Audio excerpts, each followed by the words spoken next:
25 تا 30% عین حال همه چیپتا ارزان کرده شد. رئیس آژانسی هوانوردی تاجیکستان از پایان رفتن نرخ بلیط هواپیما خبر داد. به گفته حبیب الله نظرزاده، سال گذشته 4 فرودگاه کشور به شرکت‌های هواپیمایی 40% سبکی دادند تا بلیط ارزان‌تر شود. سوال اساسی در این نشست شکایت مهاجران از گرانی بلیط به روسیه بود. در سمت فدراسیای روسیه هم تا 15-20% تخفیف گذاشته شده است. در агентии авиации граждане و 4 فرودگاه کشور инспекция як шӯъбаи нав инспекция назорат ва сифат пайдо шудааст ки ин самти чиптафурӯшӣ ва дигар чизҳои инспексионӣ ки дахолат дорад дар ширкатҳои ҳавопаймоӣ назорат мебаранд. тамоми мусофироне ки амин муроҷиат дошта бошанд, даъво дошта бошанд ки чипта аз куҷо харидорӣ карда шуд, чипта мабодо қимат бошад, агентии авиатсияи гражданӣ литсензияи ҳамон кассаи ҷои чиптафурӯширо лағв мудад. ба Федератсияи Россия 1400 сомон айни ҳол Москва гирем, душанбе Москва омад 2800 сомон то 3000 сомон. ин вобаста ба фасли сол ки мардуми мусофирон зиёд парвоз мекунанд, ҳамон вақт муайян мешад кадом тараф арзон мешад. یکی از نقطه‌های اساسی بلیط فروشی در شهر دوشنبه، مسافران اینجا حالا هم از گرانی نرخ بلیط به سمت روسیه شکایت دارند. 3000 3300 3400 کدام سمت؟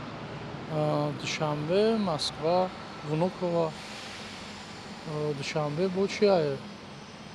ژوکوفسکی 3000 برای کی؟ پگاه دیگه ده. سیویاکم ده 200 300 ارزان.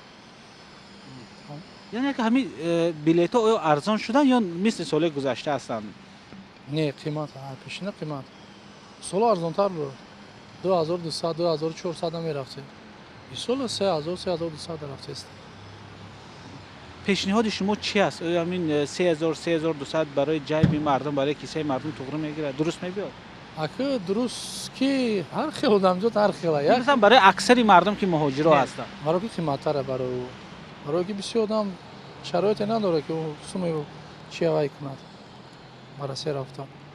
3000 برای کلی کلان برای 2000 میبینه 1800 2000 میبینه نرمال بود. یوزی 3000 3400 کلی کلان تره.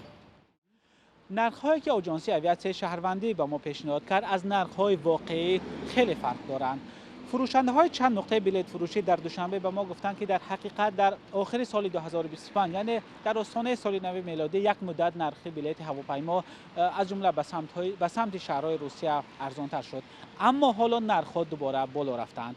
برای مثال در این روی خطی که آژانسی اویاسی شهروندی با ما پیشنهاد کرده است، نرخ بلیط دوشنبه مسکو بعد تخفیف 1345 سومانی نوشته شده است، اما در واقعیت ارزان ترین بلیط به سمت شهر مسکو برای یک هفته بعد 2300 سومانی و گرانترین آن از 3000 سومانی هم بالا است. یا اینکه در این روی خط پیشنهاد شده است که نرخ بلیط دوشنبه سنت پترزبورگ 1700 سومانی است، اما در واقعیت نرخ بلیط دوشنبه سنت پترزبورگ از کمترینش 3700 سومانی و در بسیار حالات از 4000 سومانی هم بیشتر است. نمایندگان آژانسی هوانوردی در این نشست گفتند برای پایان بردن نرخ بلیط از جمله به شهرهای روسیه تلاش دارند. نرخ بلیط از تاجیکستان به خارج به خصوص روسیه از شکایت‌های اساسی مسافران از جمله مهاجران مهنتی است. گران بودن بلیط هواپیما بعضی مهاجران را مجبور کرده است که از راه‌های زمینی از جمله با اتوبوس به تاجیکستان برگردند و در راه عذاب زیاد کشند. مولا رجب یوسفی، امیر صایف، آزادی، دوشنبه.